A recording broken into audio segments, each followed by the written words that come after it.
கிடைக்கணும்ல. இருங்க போலீஸ் கூப்பிடுறேன். ஐயோ சொன்னா கேளுப்பா, வேண்டாம்ப்பா. ஏன் அத்தை இவ்வளவு பயப்படுறீங்க? மீனா திருடல, அது எனக்கு தெரியும். போலீஸ் வந்து அதை உறுதியா கண்டுபிடிச்சு சொல்லிட்டோம். உண்மையான திருட யாருன்னா அவங்களே கண்டுபிடிச்சு சொல்லிடுவாங்கல்ல.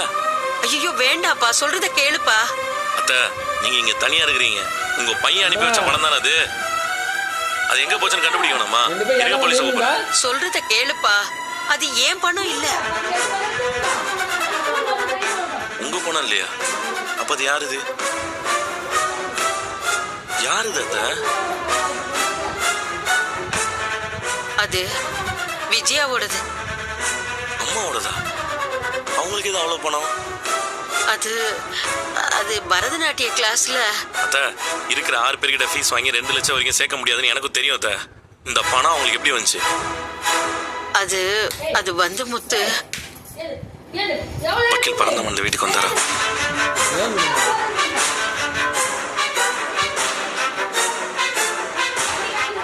சொல்லுங்க அத்தை, வந்தாரா?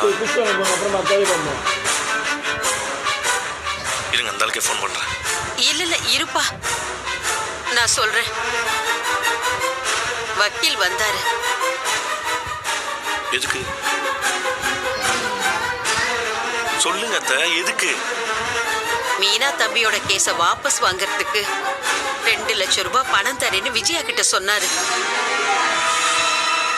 விஜயாவும் பணத்தை வாங்கிட்டு வாபஸ் வாங்கிட்டா.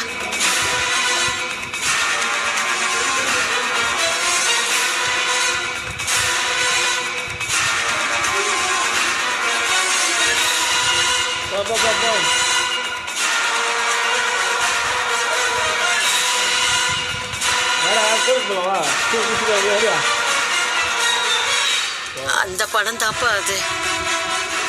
சுத்தி இருக்கிற எல்லாரும் சேர்ந்து தப்பு பண்ணிட்டு என் பொண்டாட்டி மேல பழிய போட்டீங்கல்ல. ஐயோ முத்து, நான் பழியெல்லாம் போடலப்பா. விஜயா தான் அப்படி யோசிச்சா. நான் கூட சொன்னேன் மீனா எடுத்திருக்க மாட்டான்னு. சரி விடுங்க. அப்பவே என் அம்மா பணத்தை வாங்கிட்டு தான் வாபஸ் வாங்கியிருக்காங்க. எனக்கு அவங்க திடீர்னு வாபஸ் வாங்கும்போது டவுட் இருந்துச்சு. அது கன்ஃபார்ம் ஆயிடுச்சு. இனிமே என்ன செய்யணும் எனக்கு தெரியும். முத்து,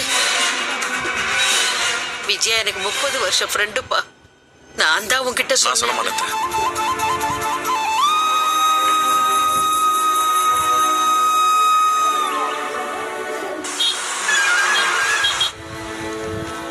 மீனா, மீனா, டேய் மனோஜ் பாராரமா கூட்டி வெளில வாடா. ரவி, பழகுறல வெளில வாங்க. எதுக்குடா எல்லாத்தையும் கூப்பிடுற? சொல்றேன் பண்ணி அம்மாவை கூப்பிடுப்பா. பாருவனி. விஜயா. என்னங்க?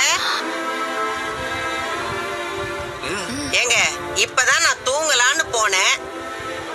முத்து ஏதோ பேசணுமா? எல்லாத்தையும் கூப்பிட்டு இருக்கா. என்னவா அவனுக்கு? சில நேரத்துல சில விஷயம் தெரியும் போதுதான் இப்படிலாம் கூட நடக்குமான்னு தோணும். ஆனா அது நமக்கே நடக்கும் போதுதான் மனுஷங்க இப்படிலாம் இருக்கானுங்களேன்னு புரியுது. ஏங்க இவன் எல்லாரையும் கூப்பிட்டு வச்சு சொற்பொழி வாட்டிட்டு இருக்கான்.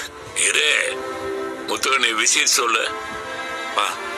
இப்படி கூட ஒருத்தவங்க செய்வாங்க அப்படிங்கிற அதிர்ச்சியில இருந்தே என்னால வெளில வர முடியலப்பா. அப்படி ஒரு விஷயத்த